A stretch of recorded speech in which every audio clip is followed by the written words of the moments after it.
first item of business this afternoon is a statement by John Swinney on the draft budget 2013-14. The Cabinet Secretary will take questions at the end of his statement, and there should be therefore no interventions or interruptions. Cabinet Secretary, you've got 20 minutes. Presiding Officer, the draft budget for 2013-14 that I outlined today maintains the course set out in Spending Review 2011 and continues our track record of effective stewardship of Scotland's public finances. I look forward to Parliament's scrutiny of our budget proposals ahead of the budget bill in the new year, and I will work with other parties to build as much consensus as I can around the Government's spending plans. As Parliament is aware, Scotland continues to face significant challenges as a result of global economic conditions and the UK Government's approach to the public finances. The settlement we received in the UK Spending Review is the toughest since devolution. Over a 4-year period between 2010-11 and 2014-15, the Scottish Government budget is being cut by more than 11% in real terms, and within that our capital budget is being reduced by a third. The position in 2013-14 is particularly challenging, with a cash terms decrease in the total DEL budget compared to the previous year. It represents the 4th consecutive year for which there has been a real terms reduction imposed on the Scottish Government's DEL budget. In June 2010, when the Office for Budget Responsibility set out their initial forecast for the UK economy, they predicted growth of 2.8% in 2012. Contrast that with the IMF's most recent forecast for growth of just 0.2% in 2012, and the latest OECD forecast for a decline of 0.7%. UK GDP has now contracted for 3 consecutive quarters, with a total decline of 1.2%. The decline has been driven by a sharp fall in the construction sector, which has fallen by 8.7% over this period. This data reinforces the case the Scottish Government continues to make that a different strategy is required from the UK Government. When economic conditions remain fragile, shovel-ready capital investment can provide an immediate short-term stimulus, in particular to the construction sector, as well as providing a range of long-term benefits to the people of Scotland from better housing, schools and hospitals.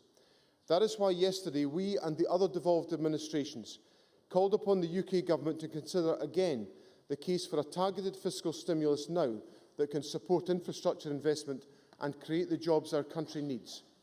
Global economic conditions continue to impact on economic confidence. Business investment remains considerably below pre-recession levels, whilst household incomes remain under pressure. We are therefore focused on enhancing confidence in order to encourage private sector investment and growth and to help thousands where we can.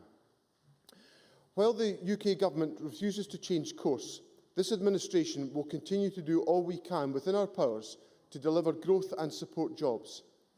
Over the past 12 months, we have acted decisively to achieve this. Last September, we published the Government's economic strategy and a spending review that set out substantial investment in infrastructure and measures to tackle unemployment.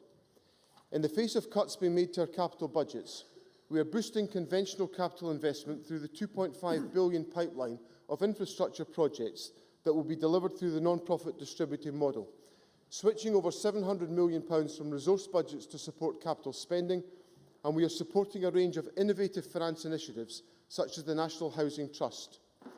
Overall, our major investment programmes support thousands of jobs across Scotland. From many examples, here are 2 compelling cases that reinforce the strength of this administration's approach. Firstly, 95% of our annual transport budget of nearly £2 billion was last year invested back into the private sector, supporting over 25% of civil engineering contracts in Scotland and more than 12,000 jobs. And secondly, it is estimated that our housing budget of more than £750 million over 3 years will generate around £3 billion of economic activity and support up to 8,000 jobs each year. The spending review also provided significant investment in skills and post-16 education, including through our Opportunities for All initiative, guaranteeing a training opportunity for any young person between 16 and 19 who is not in education, employment or training. It provided for a record 25,000 modern apprenticeship opportunities, all linked to real jobs. Completion rates have increased to a record 75%, and we now have nearly 55% of our 16 to 24-year-olds employed, compared to a UK average of 51%. And in total, from 2007 until the end of this spending review period, we will have invested almost £5 billion in colleges, 45% more in cash terms than the investment made under the 2 terms of the previous administration.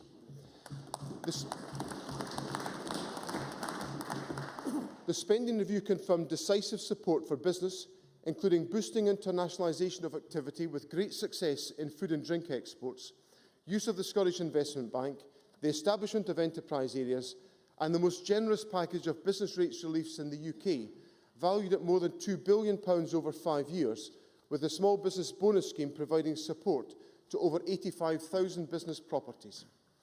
And at a time when household budgets and public services are under pressure, the spending review provided funding to deliver key commitments we have made to the people of Scotland, working with our local government partners to uphold the council tax freeze, supporting Scottish students into higher education through a policy of no tuition fees, free prescriptions, support for concessionary bus travel, ensuring a Scottish living wage for employees covered by our pay policy, protection for the NHS budget, improving the quality of our schools through curriculum for excellence, maintaining teacher numbers in line with pupil numbers, and provision for 1,000 additional police officers.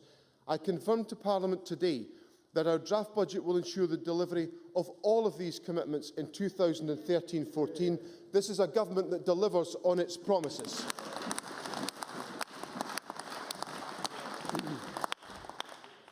The spending review also put public service reform at the heart of this government's approach to the public finances and the economy. Our programme of reform is helping ensure that public resources are used to best effect in meeting the needs of the people of Scotland. In particular, we made clear that a decisive shift to preventative spending is essential to improving outcomes and ensuring the long-term financial sustainability of our public services. In partnership with local government, we have made more than £500 million available to 3 change funds to support early years, adult social care and to tackle reoffending.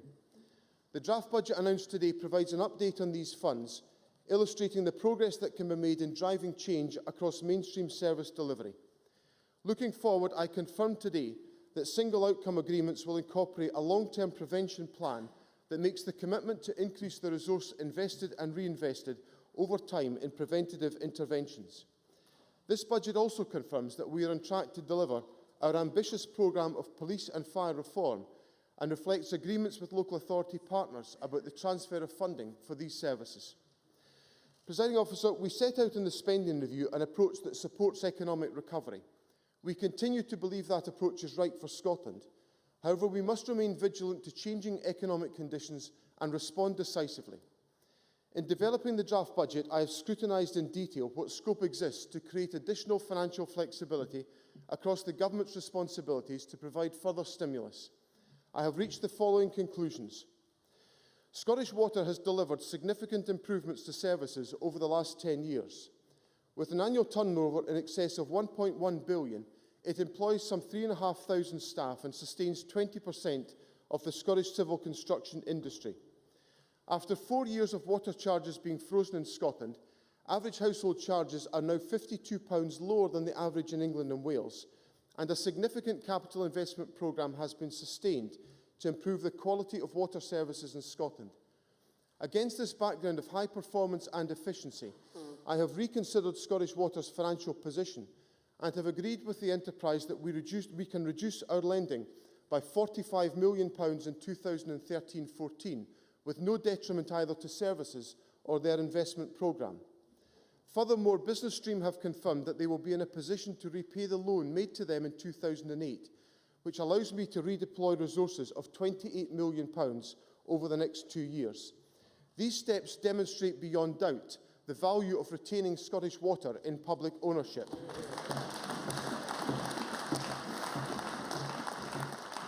I have also reviewed the benefits of our robust approach to the management of major infrastructure projects, such as the Forth Replacement Crossing.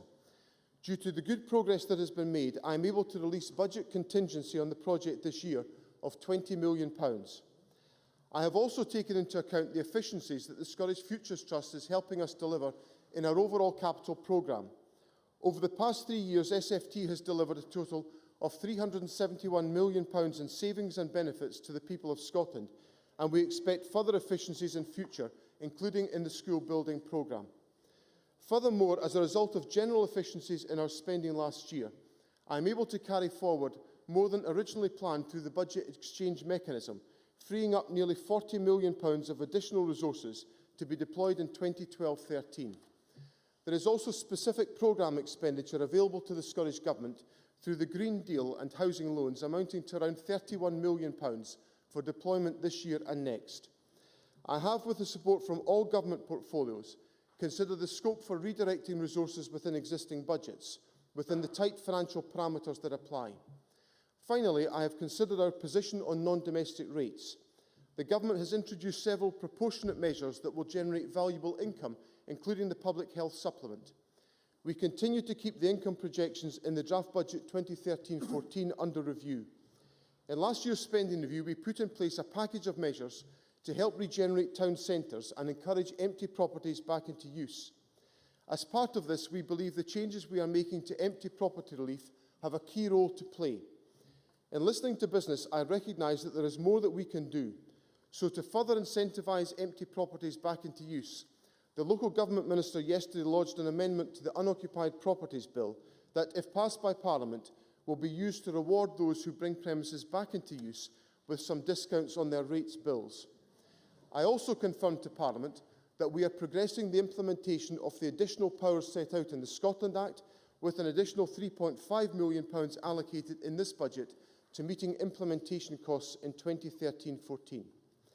By exploring all avenues, the steps I have taken enable me to make a number of further spending announcements today, which will support our immediate priorities of boosting capital investment, taking direct action to tackle unemployment, particularly amongst young people, and continuing to enhance economic confidence by encouraging private sector investment.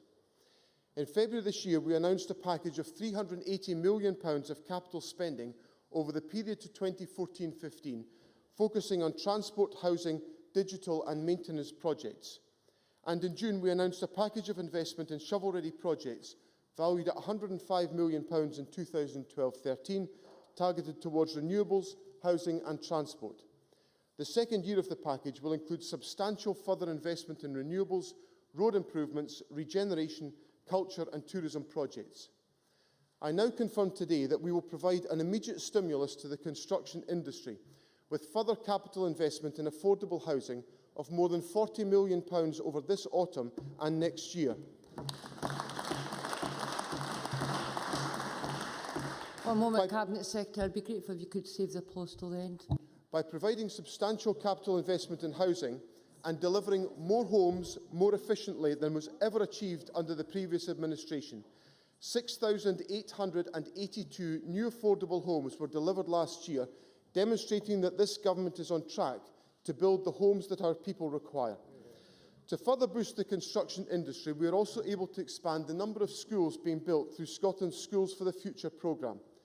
We will increase the number of schools being built from 55 to 67, and we will build them sooner.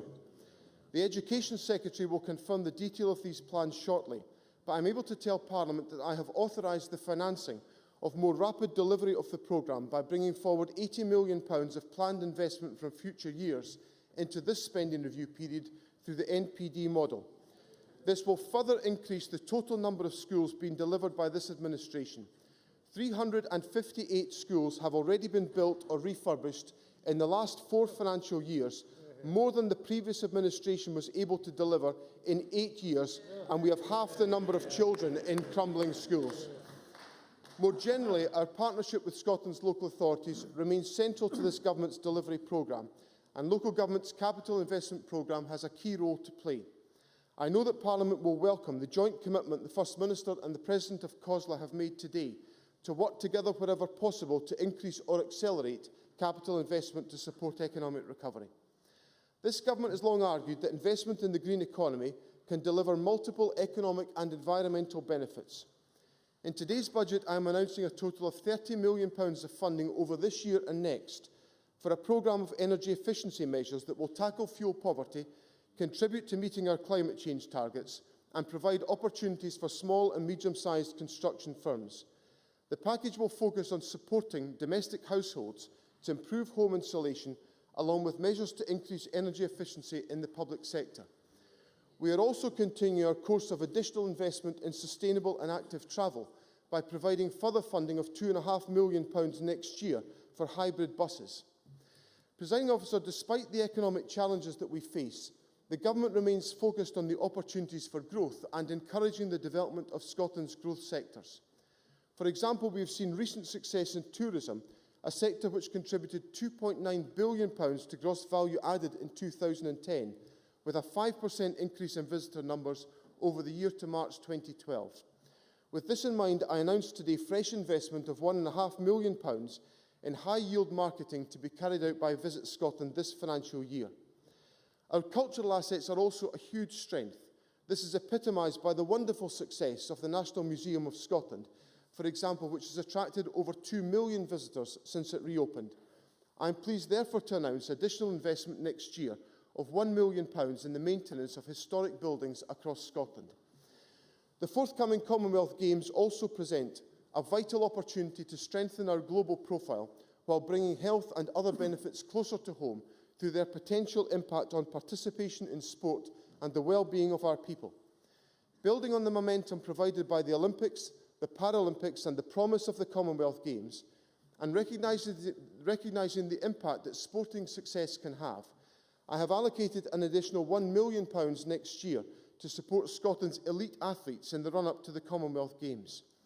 And we are committing an additional £6 million across this year and next to deliver further improvements to Scotland's cycling infrastructure, focusing on our Community Links initiative.